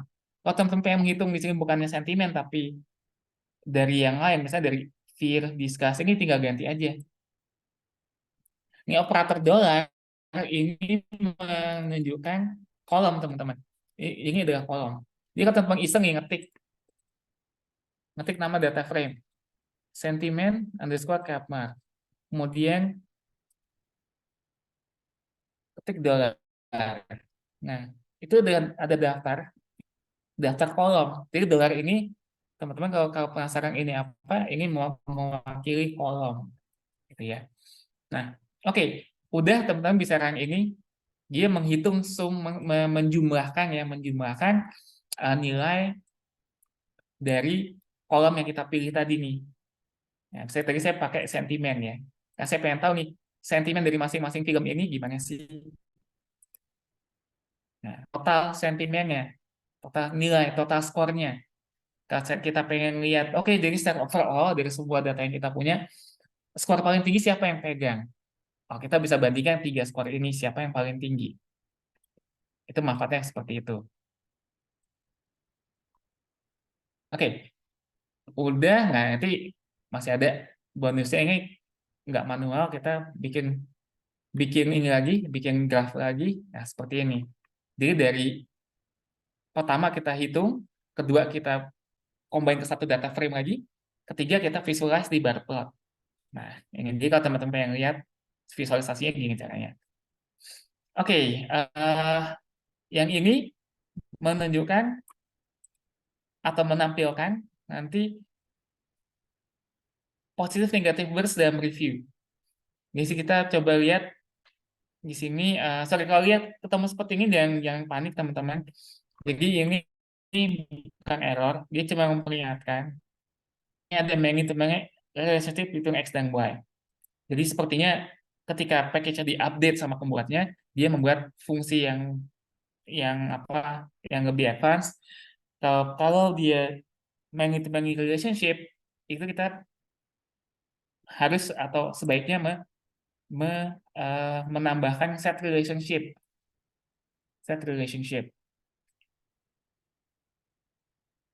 Bisa kita tambahkan di sini, dia ketik aja apa relationship sama dengan many to many misalkan.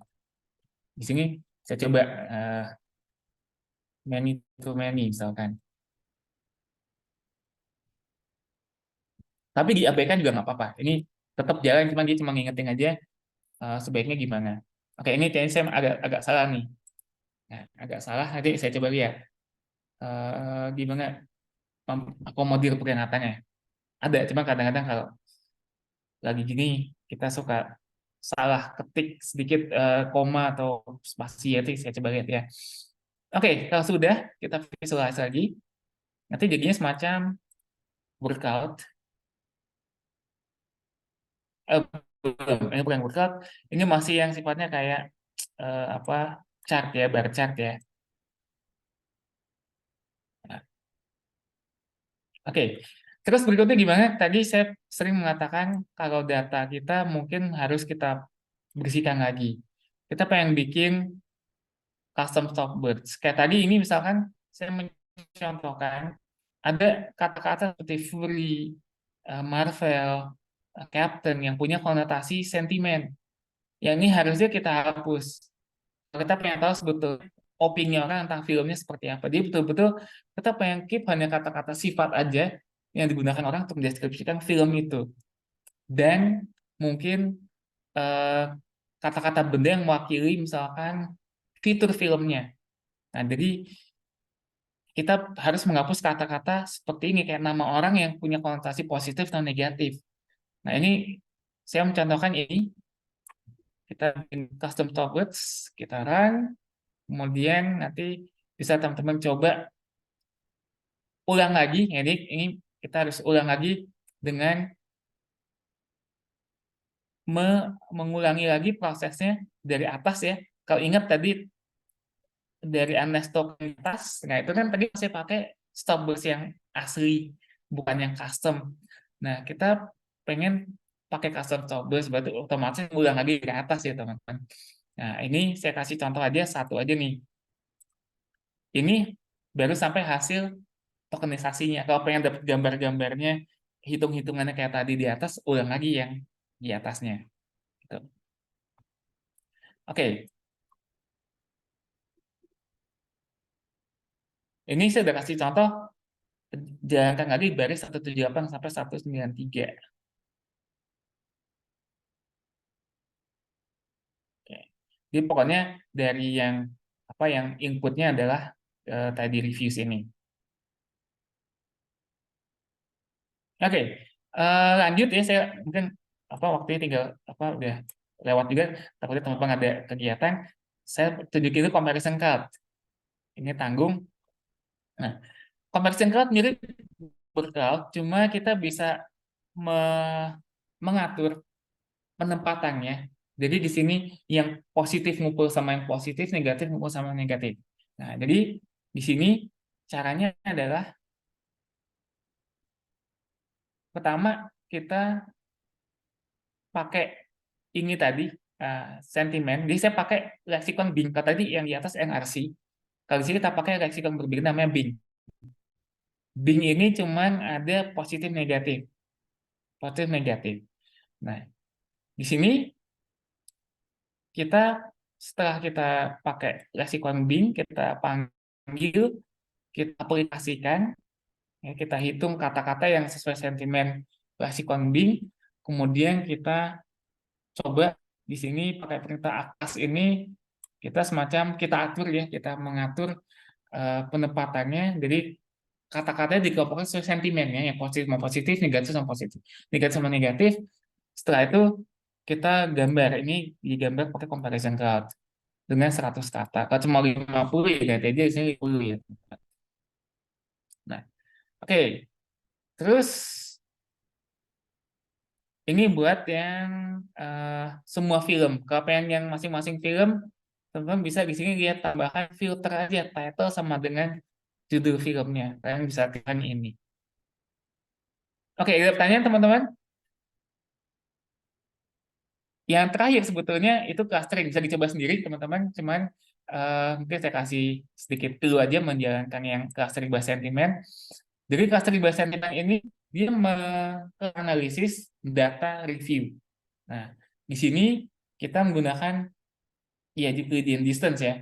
Asumsi kita eh, mengabaikan asumsi-asumsi yang yang membuat kita tidak disarankan pakai Euclidean distance teks gitu ya.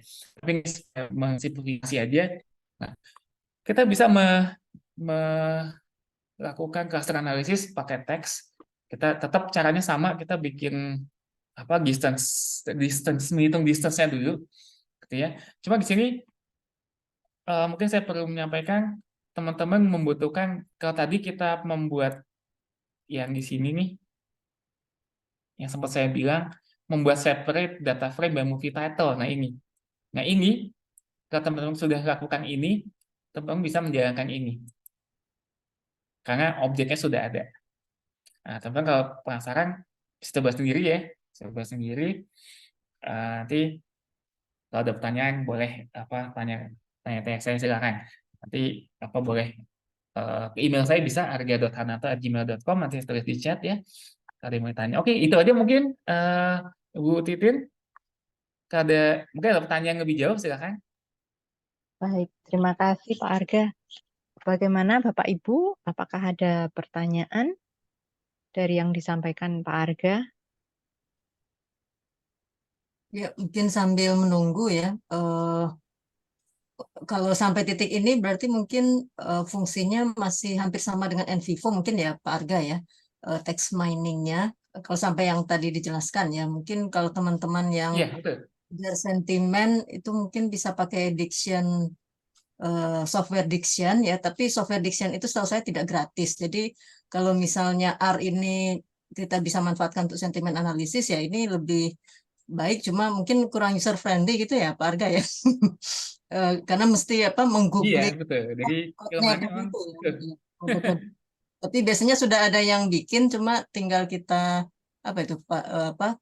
kopas kemudian kita sesuaikan gitu ya. Adaptasi saja. Oh ya, adaptasi ya. Iya, betul. Ya, Betul. Jadi Betul, adaptasi. Ini juga saya juga adaptasi juga sebetulnya. Dari contoh oh, adaptasi ke konteks yang mau kita mengadaptasinya gunakan. sendiri atau ada ininya apa?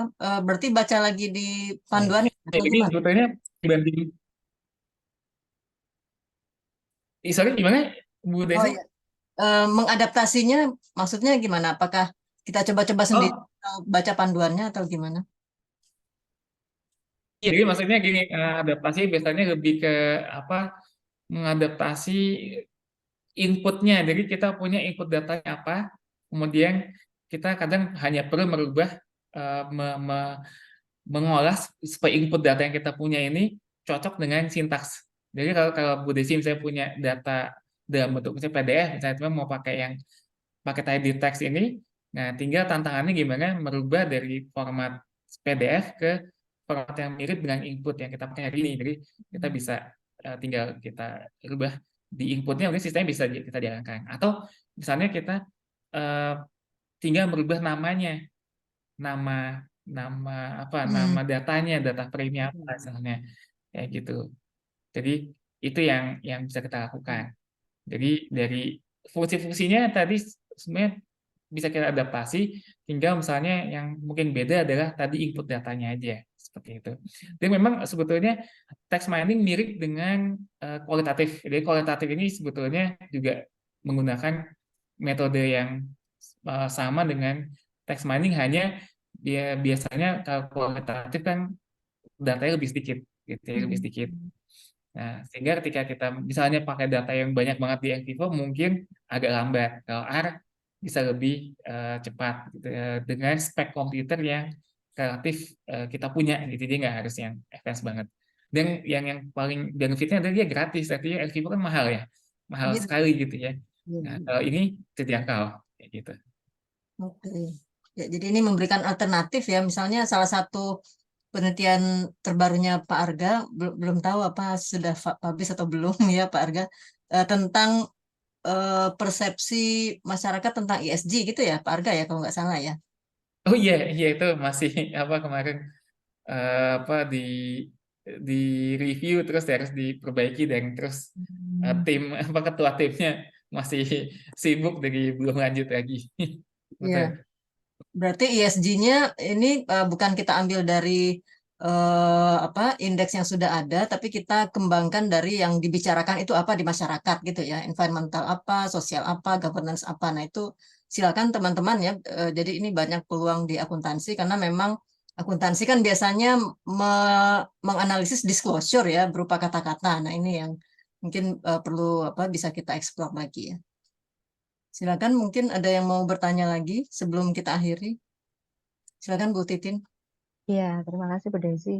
Pak Arga, saya jadi malah tertarik ini. Misalkan tadi seperti yang apa disclosure gitu ya. Kemudian banyak topik kan tentang apakah CEO atau board ini ketika dia membuat disclosure tersebut itu overconfidence atau enggak gitu. Seperti itu mestinya bisa diarahkan ke sana ya karena menangkap sentimen itu tadi ya contohnya. Ya, mungkin kalau yang overconfidence tadi mungkin bisa pertama identifikasi dulu kira-kira kata-kata apa yang kira-kira mencirikan overconfidence ya. Nanti kalau kita udah punya polanya, nanti kita bisa bikin semacam dictionary atau ya dictionary lah untuk memfilter atau memfokuskan pokoknya hanya di kata-kata itu aja yang nanti kita hitung dari masing-masing dokumen misalkan. Nanti kita bisa hitung seberapa tinggikah misalnya skor overconfidence-nya di kata itu di dokumen tersebut. Nanti kita bisa lihat oh ternyata iya kayaknya nih overconfidence, ini tidak. Jadi iya Hmm. jawabannya bisa, hanya mungkin kita butuh semacam leksikon untuk mengklasifikasikan itu. Sebetulnya ada cara kedua, itu menggunakan yang machine learning. Jadi machine learning itu membutuhkan manual tagging.